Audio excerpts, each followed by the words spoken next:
Sciatica sciatica ये बीमारी में सबसे कॉमन जो लक्षण होता है वो होता है पीठ के निचले हिस्से में दर्द होना। ये दर्द जो है अक्सर बहुत तेज होता है, बहुत तीव्र तरीके का दर्द होता है। कभी कभी करंट लगने जैसा दर्द होता है, बिजली के जैसा दर्द पेशेंट को होने लगता है। और जो दर्द एक्सटेंड करता है नीचे तक के, यानी कि हिप और बटक तक के ये दर्द जाता है। और ये दर्द जो है, ये दर्द भी, सुन्नता भी, झुंझुनी भी पैर के नीचे के हिस्से तक भी पहुंचती है, पैर के उंगलियों तक भी ये जाता है। और साइटिका के कारण पैरों में कमजोरी लगती है, पैर उठाने में पेशेंट को तकलीफ लगती है, जब पैर उठाए तो भी तकलीफ लगती है, चलने में कठिनाई का कारण ये बन सकती है। और पैरों की जो मांसपेशियां है, जो मसल्स है, उसमें अकड़ावट सी आ जाती है, ऐंठन सी आ जाती है। और ये साइटिका की जो तकलीफें होती है, जो लक्षण होते हैं, आमतौर पर ज़्यादा देर अगर आप बैठे तो बढ़ जाते हैं, खड़े हो गए तो भी ये तकलीफ होने लगती है, चलने में या कोई आप मूवमेंट करते हैं, कुछ गतिविधियां अगर करती है तो उसमें भी ये तकलीफें बढ़ने लगती है। कुछ पेशेंट में ऐसा भी देखा जाता है जब वो खांसते हैं, छींकते हैं और यहाँ तक कि जब वो हंसते हैं उस वक्त भी उनका जो साइटिका का पेन होता है वो बढ़ जाता है। और इसीलिए आज हम इस वीडियो में जानेंगे पूरा सच, जानेंगे साइटिका के बारे में कि ये होता क्यों है, क्या है इसका कारण, किस वजह से साइटिका की तकलीफ आपको हो सकती है। और साथ ही हम जानेंगे कि कैसे इसे पूरी तरह से ठीक किया जाए। क्या है इसकी होम्योपैथिक मेडिसिन, होम्योपैथी में कौन कौन सी दवाइयाँ हैं जो साइटिका में बहुत ही असरदार है, ये हम जानेंगे। और एक चीज़ हम जानेंगे कि क्या आपने खाना चाहिए, क्योंकि डाइट का भी बहुत ही महत्वपूर्ण रोल साइटिका में होता है। इन बातों को भी इसी वीडियो में हम विस्तार से जानेंगे। तो अगर आप साइटिका से पूरी तरह से राहत पाना चाहते हैं तो ये वीडियो आपके लिए बहुत इंपॉर्टेंट है। नमस्कार, मैं डॉक्टर शीतल टोंगसे आपका बहुत बहुत स्वागत करता हूँ डॉक्टर टोंगसे होम्योपैथी इस यूट्यूब चैनल पर। अगर आपको मेरी ये बातें अच्छी लगती है तो इस चैनल को सब्सक्राइब जरूर कीजिए, नीचे बटन है उसे ज़रूर दबाइए। और हाँ, साथ ही घंटी के निशान को भी दबाना आपने भूलना नहीं है। और सबसे खास बात, इससे मेरी नई वीडियोस आपको मिलती रहेंगी और आपका प्यार मुझे प्रेरणा देता रहेगा।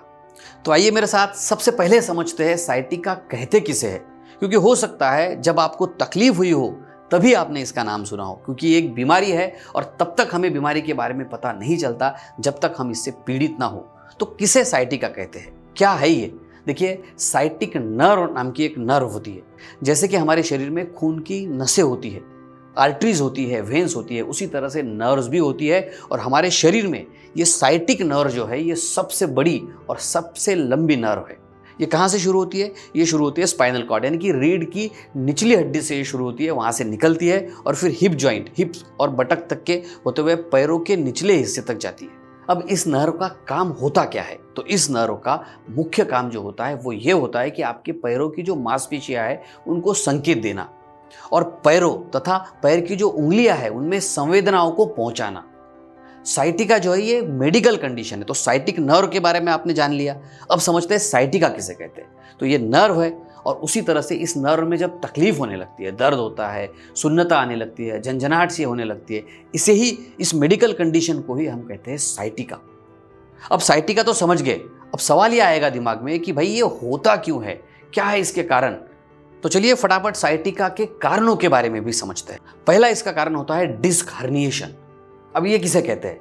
देखिए, जो डिस्क होती है, यानी कि जो दो वर्टिब्राज होते हैं उसके बीच में एक डिस्क होती है। सादी भाषा में, सिंपल भाषा में इसे कहते हैं गद्दी सरक जाना।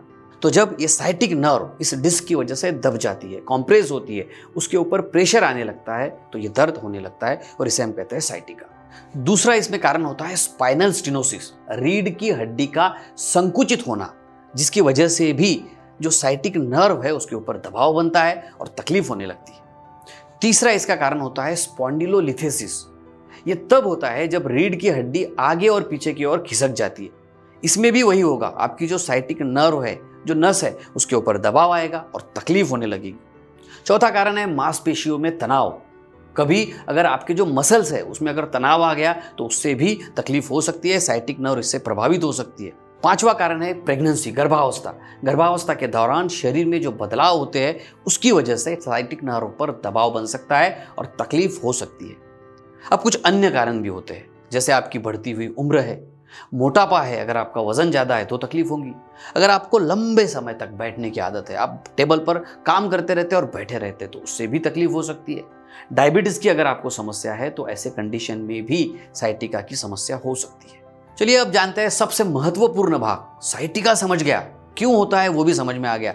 अब इसमें करना क्या है, आहार कौन सा लेना है, बहुत ज़रूरी है आपके लिए समझना। तो हमने साइटिका की कंडीशन में एंटी इन्फ्लामेटरी फूड लेना चाहिए, एंटी इन्फ्लामेटरी आहार लेना चाहिए।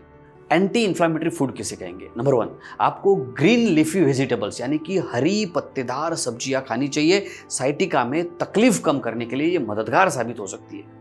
देखिए, हरी पत्तेदार सब्जियां जो है वो एंटी इन्फ्लामेटरी गुणों से भरपूर होती है, जो स्वेलिंग को, सूजन को कम करती है, दर्द को भी कम करती है। इसमें vitamin B, vitamin C, vitamin E, vitamin K और खनिज और कैल्शियम होता है, पोटेशियम होता है, मैग्नीशियम होता है, जो साइटिका के लक्षणों को कम करने में और नर्व के फंक्शन को सुधारने में बहुत ही महत्वपूर्ण होता है। उसी के साथ साथ इसमें एंटीऑक्सीडेंट प्रॉपर्टीज भी होती है, यानी कि सेल्स की मरम्मत के लिए ये बहुत ही मददगार होती है। और साइटिका में जो तकलीफ होती है, नर्व के ऊपर जो सूजन आती है, उसे कम करने में ये बहुत ही सपोर्टिव होती है। उसी के साथ साथ आपने ओमेगा 3 फैटी एसिड का भी सेवन करना चाहिए। अब ओमेगा 3 फैटी एसिड आपको कहाँ से मिलेगा? आपको फिश से, यानी कि मछली से और नट से ये मिल सकता है। अब बहुत ही सिंपल घरेलू नुस्खा जानते हैं कि आपने क्या नुस्खा आजमाना चाहिए, तो वो है हल्दी वाला दूध। जी हाँ, आपने क्या करना है, 1 चम्मच हल्दी लेनी है और आधा ग्लास आपको दूध लेना है, उसमें 1 चम्मच हल्दी मिलाइए। हम बचपन से जानते हैं कि हल्दी वाला दूध हमारे शरीर में सूजन कम करने के लिए महत्वपूर्ण होता है। सो हल्दी वाला दूध आपने ज़रूर लेना चाहिए। इसमें और एक काम आप कर सकते हैं, 1 चुटकी भर काली मिर्च पाउडर डालिए, तो आपको टेस्ट भी आएगी और असर भी बहुत अच्छा हो जाएगा। चलिए और एक सिंपल घरेलू नुस्खा मैं आपको बताता हूँ, वो नुस्खा है अदरक का पानी। जी हाँ, आपको क्या करना है, थोड़ा सा पिसा हुआ अदरक लेना है, 1 चम्मच पिसा हुआ अदरक लीजिए और सुबह शाम इसको पानी में उबाल के इस पानी को आप पी सकते हैं। अदरक में भी एंटी इन्फ्लामेटरी प्रॉपर्टीज होती है, जो आपकी तकलीफ कम करने में आपको मदद करेंगी। लेकिन याद रखिए, साइटिका का डायग्नोसिस करना, निदान करवाना बहुत ज़रूरी है। डायग्नोसिस जब आप करवाएंगे तो आप इस बीमारी से पूरी तरह से ठीक हो सकते हैं। होम्योपैथी में काफ़ी अच्छी मेडिसिन है जिससे इस बीमारी से पूरी तरह से राहत पाई जा सकती है, क्योंकि टेम्पररी पेन किलर अगर आप लेते हैं तो थोड़ी दिन के लिए, कुछ वक्त के लिए आपको अच्छा लगेगा, लेकिन ये परमानेंट क्योर नहीं है। होम्योपैथी में बहुत अच्छी अच्छी दवाइयाँ हैं, जैसे अर्निका है, कोलोसिंथ है, रस्टॉक्स है, नेफेलिनम नाम की मेडिसिन है, मैग्नीशियम फॉस नाम की मेडिसिन है, ब्रायनिया है, ऐसी काफ़ी दवाइयाँ हैं। लेकिन याद रखिए, खुद के मन से कोई भी दवाई नहीं लेनी है। किसी अच्छे होम्योपैथिक डॉक्टर को आप दिखा सकते हैं, या फिर आप मुझसे भी कंसल्टिंग कर सकते हैं। मुझसे कंसल्टिंग करने के लिए मेरा व्हाट्सएप नंबर मैंने नीचे दिया है, आप मुझे व्हाट्सएप कीजिए। चलिए अब जानते हैं इसके एक्सरसाइज के बारे में, व्यायाम के बारे में, क्योंकि व्यायाम भी साइटिका में बहुत ही महत्वपूर्ण भूमिका निभाता है। व्यायाम में आपको करनी है कुछ स्ट्रेचिंग एक्सरसाइजेस, जैसे कमर और टांगों की खिंचाव वाली एक्सरसाइजेस। उसमें 2 एक्सरसाइज आप कर सकते हैं। Number 1, spinal twist. ये देखिए, इस तरह का स्पाइनल ट्विस्ट एक्सरसाइज आप कर सकते हैं। नंबर 2 पर है नी टू चेस्ट स्ट्रेचिंग, ये भी आप कर सकते हैं। कुछ योग भी आप कर सकते हैं, जैसे पवन मुक्तासन है, सेतु बंधासन है, बालासन है। ये साइटिका के दर्द में बहुत ही लाभदायक है। लेकिन याद रखिए, किसी अच्छे फिजियोथेरेपिस्ट की सलाह अगर आप लेंगे तो ये और भी आपके लिए उचित होगा।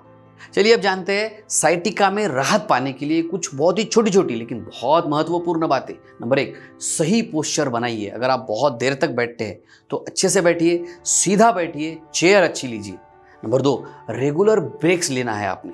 बहुत लंबे समय तक एक ही पोजीशन में अगर आप बैठते हैं तो इससे आपको तकलीफ हो सकती है, आपके साइटिक नर्व पे प्रेशर बन सकता है। नंबर 3, वजन नियंत्रण करना बहुत ज़रूरी होता है। कभी कभी ओवरवेट से भी तकलीफ बढ़ सकती है। नंबर 4, धूम्रपान से आपको बचना है। नंबर 5, स्ट्रेस मैनेजमेंट, तनाव से भी आपको खुद को दूर रखना है ताकि इस तरह की तकलीफें आपको ना हो। आशा करता हूँ ये सारी बातें आपके लिए बहुत काम की साबित होंगी और आपकी साइटिका की तकलीफ से पूरी तरह से राहत दिलाने में मदद करेंगी। बाकी लोगों तक भी, अपने दोस्तों तक भी इस वीडियो को ज़रूर शेयर कीजिए। हंसते रहिए, मुस्कुराते रहिए, अपना और अपने परिवार का बहुत बहुत ख्याल रखिए। धन्यवाद।